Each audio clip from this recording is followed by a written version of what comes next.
importantes en el mundo, que si lo tal oyera Amadís, o uno de los infinitos de su linaje, yo sé que no le fuera bien a su merced. Eso juro yo bien, dijo Sancho. Cuchillada le hubieran dado que le abrieran de arriba abajo como una granada, o como un melón muy maduro. Bonitos eran ellos para sufrir semejantes cosquillas. Para mi santiguada, que tengo por cierto que si Reinaldos de Montalbán hubiera oído estas razones al hombrecito, tapa boca le hubiera dado que no hablara más en 3 años. No, sino tomárase con ellos y viera cómo escapaba de sus manos.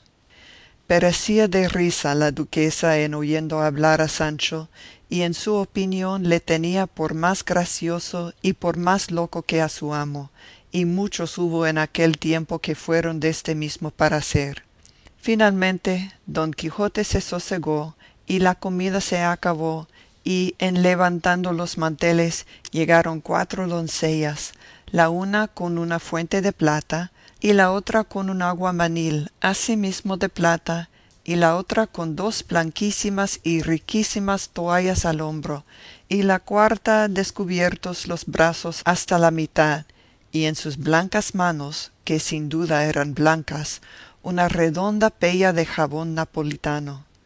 Llegó la de la fuente, y con gentil donaire y desenvoltura encajó la fuente debajo de la barba de don Quijote, el cual sin hablar palabra, admirado de semejante ceremonia, creyendo que debía ser usanza de aquella tierra en lugar de las manos lavar las barbas, y así tendió la suya todo cuanto pudo, y al mismo punto comenzó a llover el aguamanil, y la doncella del jabón le manoseó las barbas con mucha priesa, levantando copos de nieve que no eran menos blancas las jabonaduras, no sólo por las barbas, mas por todo el rostro y por los ojos del obediente caballero, tanto que se los hicieron cerrar por fuerza. El duque y la duquesa, de que nada desto eran sabidores, estaban esperando en qué había de parar tan extraordinario lavatorio. La doncella barbera, cuando le tuvo con un palmo de jabonadura, fingió que se le había acabado el agua, y mandó a la del aguamanil fuese por ella, que el señor Don Quijote esperaría. Hízolo así, y quedó Don Quijote con la más extraña figura y más para hacer reír que se pudiera imaginar. Mirábanle todos los que presentes estaban, que eran muchos, y como le veían con media vara de cuello, más que medianamente moreno, los ojos cerrados y las barbas llenas de jabón, fue gran maravilla y mucha discreción poder disimular la risa. Las doncellas de la burla tenían los ojos bajos, sin osar mirar a sus señores.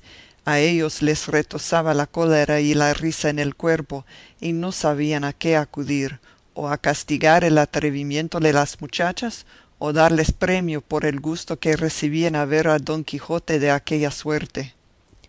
Finalmente, la doncella del aguamanil vino, y acabaron de lavar a Don Quijote, y luego la que traía las toallas le limpió y le enjugó muy reposadamente, y haciéndole todas 4 a la par una grande y profunda inclinación y reverencia, se querían ir. Pero el duque, porque Don Quijote no cayese en la burla, llamó a la doncella de la fuente, diciéndole: Venid y lavadme a mí, y mirad que no se os acabe el agua. La muchacha, aguda y diligente, llegó y puso la fuente al duque como a Don Quijote, y dándose prisa, le lavaron y jabonaron muy bien, y dejándole enjuto y limpio, haciendo reverencias se fueron. Después se supo que había jurado el duque que si a él no le lavaran como a Don Quijote, había de castigar su desenvoltura, lo cual habían enmendado discretamente con haberle a él jabonado. Estaba atento Sancho a las ceremonias de aquel lavatorio, y dijo entre sí: Válame Dios, si será también usanza en esta tierra lavar las barbas a los escuderos como a los caballeros, porque en Dios y en mi ánima lo que he bien menester, y aunque que si me las rapasen a navaja, lo tendría a más beneficio. ¿Qué decís entre vos, Sancho? Preguntó la duquesa. Digo, señora, respondió él, que en las cortes de los otros príncipes siempre he oído decir que en levantando los manteles dan agua a las manos, pero no lejía a las barbas, y que por eso es bueno vivir mucho, por ver mucho. Aunque también dice que el que larga vida vive mucho, mal ha de pasar, puesto que pasar por un lavatorio de estos antes es gusto que trabajo. No tengáis pena, amigo Sancho, dijo la duquesa, que yo haré que mis doncellas os laven, y aun os metan en colada si fuere menester. Con las barbas me contento, respondió Sancho, por ahora a lo menos, que andando el tiempo, Dios dijo lo que será. Mirad, maestresala, dijo la duquesa, lo que el buen Sancho pide, y cumplidle su voluntad al pie de la letra.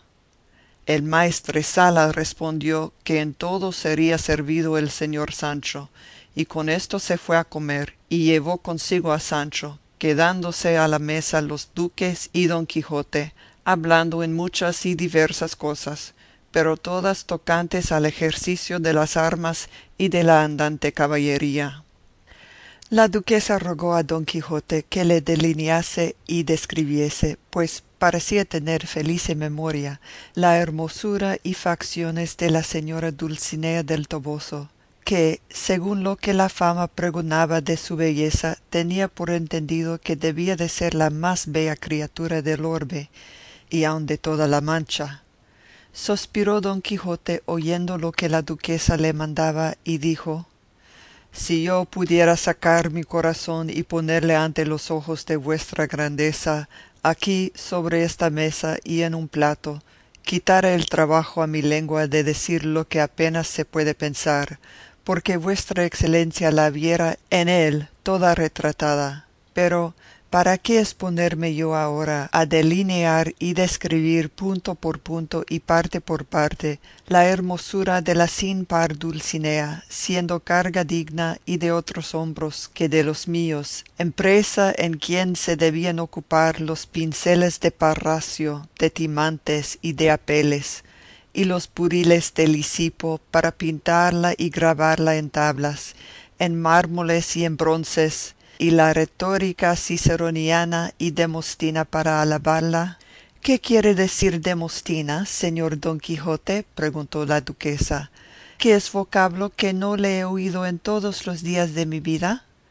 Retórica demostina, respondió Don Quijote, es lo mismo que decir retórica de Demóstenes, como ciceroniana de Cicerón, que fueron los dos mayores retóricos del mundo. Así es, dijo el duque, y habéis andado deslumbrada en la tal pregunta. Pero con todo eso, nos daría gran gusto el señor Don Quijote si nos la pintase, que a buen seguro que, aunque sea en rasguño y bosquejo, que ella salga tal que la tengan envidia las más hermosas.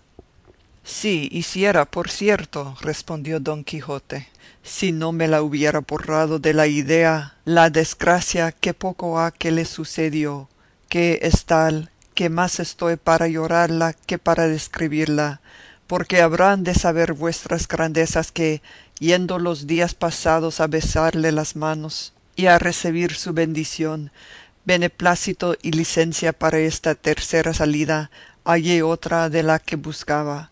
Halléla encantada y convertida de princesa en labradora, de hermosa en fea, de ángel en diablo, de olorosa en pestífera, de bien hablada en rústica, de reposada en brincadora, de luz en tinieblas y, finalmente, de Dulcinea del Toboso en una villana de Sayago. Válame Dios, dando una gran voz, dijo a este instante el duque, ¿quién ha sido el que tanto mal ha hecho al mundo? ¿Quién ha quitado dél la belleza que alegraba, el donaire que entretenía y la honestidad que le acreditaba? ¿Quién? respondió Don Quijote. ¿Quién puede ser sino algún maligno encantador de los muchos envidiosos que me persiguen? Esta raza maldita, nacida en el mundo para escurecer y aniquilar las hazañas de los buenos, y para dar luz y levantar los fechos de los malos. Perseguido me han encantadores, encantadores me persiguen y encantadores me persigarán hasta